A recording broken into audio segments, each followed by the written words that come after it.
आज पूरे भारतवर्ष में कौन सा पर्व मनाया जा रहा है? मकर संक्रांति। तो मकर संक्रांति किसे कहते हैं? सुनो, सूर्य के चारों ओर कौन घूमती है? पृथ्वी। सूर्य के चारों ओर जब पृथ्वी घूम करके जब परिक्रमा कर पूर्ण कर लेती है तो उसे एक सौर वर्ष के नाम से जाना जाता है।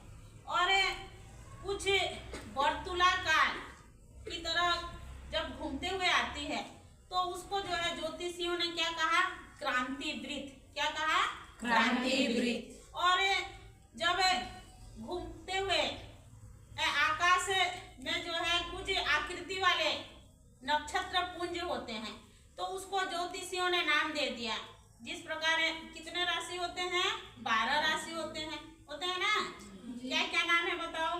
मेष, धनु, कर्क, सिंह, कन्या, मीन, वृश्चिक इत्यादि जो राशि हैं तो उसको जो है उसकी परिगणना की गई। और जब मकर संक्रांति, एक मकर राशि भी होता है ना? तो परिक्रमा करते हुए जब मकर राशि की ओर जब पृथ्वी पहुंचता है तो मकर संक्रांति हमें उसको मनाते हैं जब पृथ्वी सूर्य का परिक्रमा करते हुए। और एक दूसरी होती है कर्क संक्रांति। दो प्रसिद्ध हैं। लोग कहते हैं कि आज के दिन ही क्या चालू हो गया? उत्तरायण चालू हो गया, कहते हैं ना?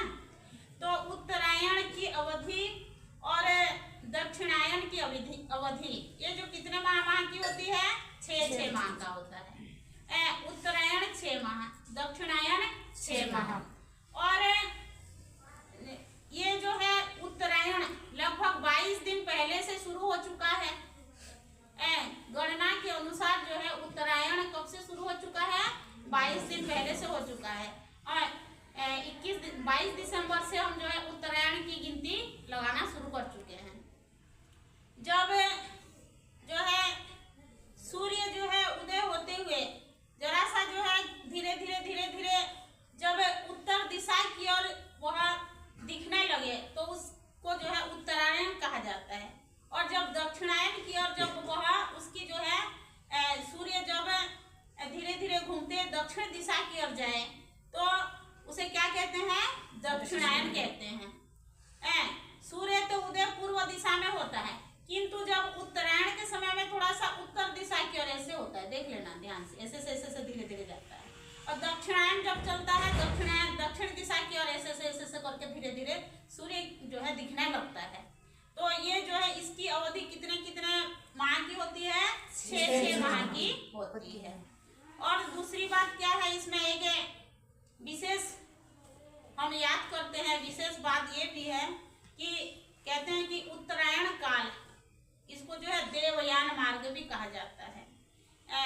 एक जो है महाभारत का जो है कि हम याद करते हैं जब भीष्म पितामह जब कुरुक्षेत्र के मैदान में जब युद्ध में सरसैया पर पड़े हुए थे अर्जुन के तीर से, तो कहते हैं कि उन्हें इच्छा मृत्यु का वरदान मिला हुआ था।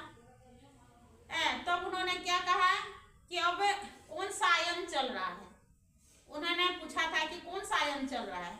जब उत्तरायण चलेगा तब मैं जो है अपना इच्छा से जो है अपना जो है प्राण को त्याग करूंगा। तो कहने का तात्पर्य ये है कि उत्तरायण को जो है एक देवलोक गमन, देव मार्ग भी माना जाता है क्योंकि भीष्म पितामह ने ऐसा उसमें पूछा था। और दूसरी ओर जो है एक प्रथा क्या है कि जो है लगभग जो है ज्यादा ठंड शिशिर ऋतु में सबसे ज्यादा ठंड होती है, माघ माह कहते हैं ना? तो इस ऋतु में जो है जो गरीब है उनको जो है हमें शीत का प्रतिकार करने के लिए 3 चीज का प्रयोग करना चाहिए: तिल, तेल और तूल। तिल, तेल और क्या चीज? तूल। एक तो तिल है। तिल का प्रयोग करने से जो है यदि हम प्रयोग करते हैं शरीर में गर्माहट बनी रहती है। तेल से हम मालिश करें तो शरीर में भी गर्माहट बने रहेगी। और तूल, उष्ण वस्त्र, गर्म वस्त्र का भी प्रयोग करना चाहिए। तो क्या कहा कि तिलस्नाहि तिलवर्ति तिल होमः तिलोदकम और तिलभुक तिलदाता च सब तिला पाप नाशना। क्या कहा कि तिल जो है पानी में मिला करके तिल से स्नान भी करना चाहिए, तिल का उबटन भी लगाना चाहिए, तिल से मिला करके यज्ञ भी करना चाहिए, तिल से मिला करके जल का भी सेवन करना चाहिए और तिल को खाना भी चाहिए और फिर क्या बोला है, तिल का दान भी करना चाहिए। तो ये 6 प्रकार का यदि हम तिल का प्रयोग करते हैं तो क्या होता है, जो पापों को दूर करने वाला होता है। यदि हमें किसी सत पात्र को यदि किसी चीज को जो आवश्यकता है उसे यदि हम देते हैं तो वह वास्तविक दान कहलाता है। महाभारत में जो है, गीता में भी श्री कृष्ण जी अर्जुन को उपदेश देते हुए कहते हैं, देश काले च पात्रे च तद दानम सात्विकम स्मृतम। अर्थात किसी व्यक्ति को यदि हम दान दे रहे हैं तो जगह और पात्रता देख करके देना चाहिए। उन्होंने क्या कहा था अर्जुन से कि हे अर्जुन, तुम दान दे रहे हो, सहयोग कर रहे हो तो किनका करो, गरीबों का सहयोग करो, धनिकों का नहीं।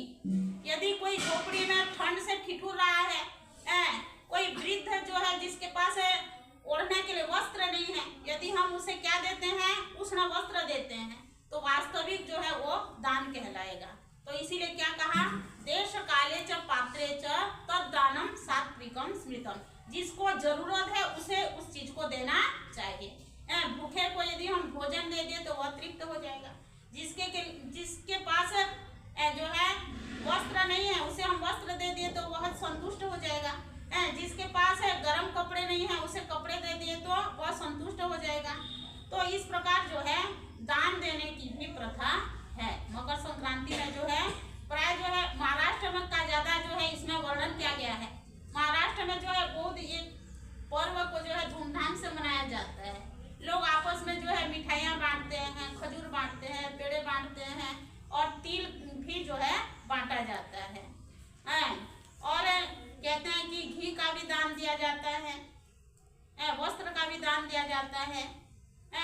तो इस प्रकार जो है ये आपस में जो है दान देने का, आपस में जो है बांटने का भी जो है ये पर्व जो है ये सिखाता है कि हमें जो है एक दूसरे को देना चाहिए। कभी कभी भेंट में भी देना चाहिए, भेंट भी करना चाहिए। तो इस प्रकार जो है लोग ये पर्व को मनाते हैं और कहते हैं कि एक दिन पहले क्या पर्व कल बोल रहे थे ना, लोहड़ी। कहाँ कहाँ मनाते हैं, किधर मनाते हैं, राजस्थान में मनाते हैं, महाराष्ट्र में भी मनाते हैं ना। तो एक लोहड़ी पर्व होता है। जिस प्रकार होली में क्या करते हैं, होला जलाते हैं, ठीक उसी प्रकार ये लोहड़ी पर्व में जो है उसमें लिखा है कि गन्ने को है ना, गन्ने को एकत्रित करके उसको जो है जला करके उसका एक जो है यज्ञ किया जाता है। तो ये जो एक लोहड़ी पर्व है, इसको भी जो है एक दिन पहले जो मनाते हैं वो बहुत ही जो है प्रचलन है। तो आज पूरे भारतवर्ष में सभी जगह पर जो है मकर संक्रांति पर्व मनाया जा रहा है।